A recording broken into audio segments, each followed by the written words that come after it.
महात्मा बुद्ध को जड़े व्यक्ति पचारे मनीषर सबुठ बड़ भूल कौन। तापर से कहले मनीष को लगे मनीष पाखे बहुत समय अच्छी। आमर भी सेमिति भूल, आमको लगे आम पाखे बहुत समय अच्छी, किंतु आम जीवन यही समय एते जल्दी बीती जाए जे आमको जना पड़ी न थाए।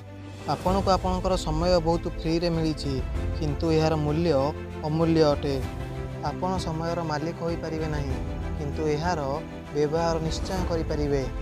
आपण समय को आपणक पर्स रे, आपणक बैंक अकाउंट रे कि आपणक लकर रे लुचई रखि पारिबे नहीं, किंतु समय को आपणक मन इच्छा रे आपण खर्च करि परिबे। किंतु मन रखिबे आपणक जीवन रो गोटे गोटे सेकेंड को आपण केबे हेले फेरई आनी पारिबे नहीं। एमिति कहिबाकू गले मध्य एवरेज मनीष 60 रु 80 वर्ष बंची थांती, आ से 60 रु 80 वर्ष मध्य रे 23 वर्ष शोइबारे ही बितेई देई थांती, जहाँ आम जीवन रो 30% होई थाए। 10 रु 12 वर्ष आमे काम करिवारे हमर बीती जाई थाए, आ 9 वर्ष टीवी मोबाइल सोशल मीडिया रे आम खर्च कर देई थांती। आमे प्रायतः 4 वर्ष खाइबा पीबारे समय नष्ट कर देई थांती। आमे 3 वर्ष पढ़िबारे नष्ट कर देई थांती। बाकी जो समय बंची थाए आपण ताको केमिति खर्च करि थांती। टाइम पैसा ठारू बहुत वैल्यूएबल होई थाए।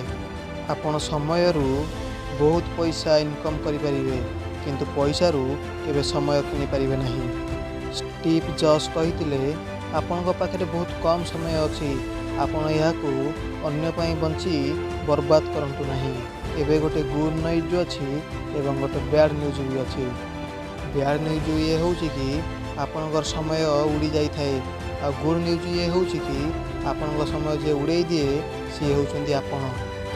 आपण कल्पना करंतु आपण सबुदिन सकाळ उठिबा परे आपणक बैंक अकाउंट रे 86,400 टंका जमा हो जाउछि, आ दिन सरीबा समय रे ए पैसा आपणकर निज को निज खर्च हो जाई थाए।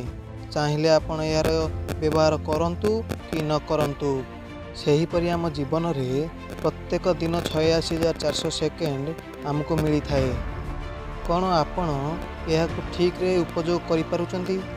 आपण तो आपन पैसा को केवल वेस्ट करू नाहंती, किंतु यही समय कथा आसिले आपण केमिति ताकू वेस्ट कर दउचंती। प्रत्येक सेकेंड आपण पाई बहुत मूल्यवान, कारण पैसा आसी थाए एवं चली जाए थाए, किंतु समय थरे चली गले आ से केबे फेरे नहीं।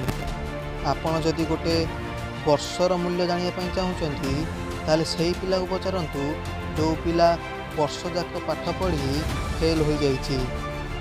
जदि तुमे गोटे मासर वैल्यू जानिया पई चाहुच ताले सही लोक को पचार जो माँ ता पिला को गोटे मास पूर्वरु हराई बसीछि। जदि तुमे दिनकर मूल्य जानिया पई चाहुच ताले सही मूलिया को पचार जो मूलिया निजर प्रत्येक दिनर पैसा आनिले ता घर चली थाए। जदि गोटे घंटार मूल्य जानिया पई चाहुच ताले से प्रेमिक मानक पचार जो माने वर्ष वर्ष अपेक्षा करी गोटे घंटा पाई थांती केवल कथबार्ता हवा पाई। जदि आपण प्रत्येक मिनिट मूल्य जानिया पई चाहुच ताहले से मानक पचार जो माने लास्ट मिनिट रे तांका फ्लाइट किंबा ट्रेन मिस कर देइचंती।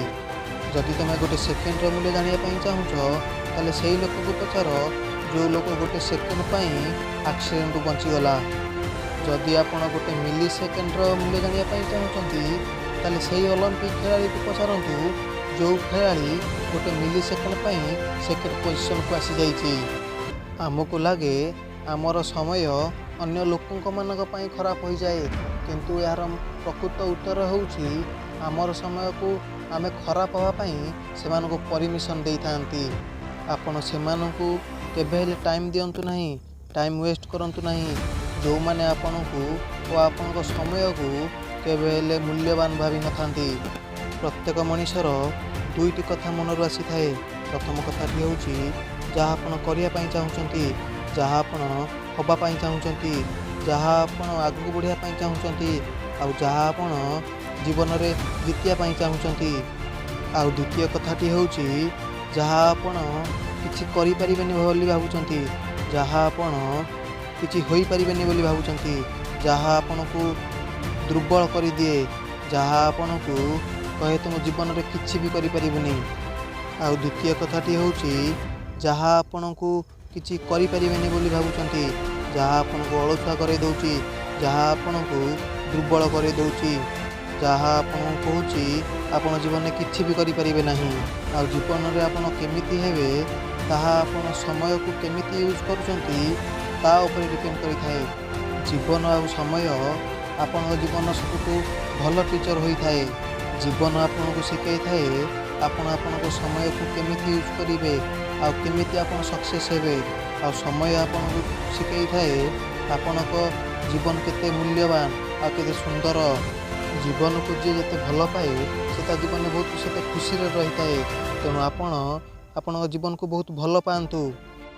ଯଦି ଆମ କଥାରେ ଆପଣ ସହମତ ଅଛନ୍ତି ତାହେଲେ ଏହାକୁ ବହୁତ ସେୟାର କରି ଆମ ଚ୍ୟାନେଲକୁ ସବସ୍କ୍ରାଇବ୍ କରନ୍ତୁ, କାରଣ ଆପଣ ଏହିଭଳି ମୋଟିଭେସନାଲ୍ ଭିଡ଼ିଓ ଆଗାମୀ ଭିଡ଼ିଓରେ ମଧ୍ୟ ଦେଖିବାକୁ ପାଇପାରିବେ।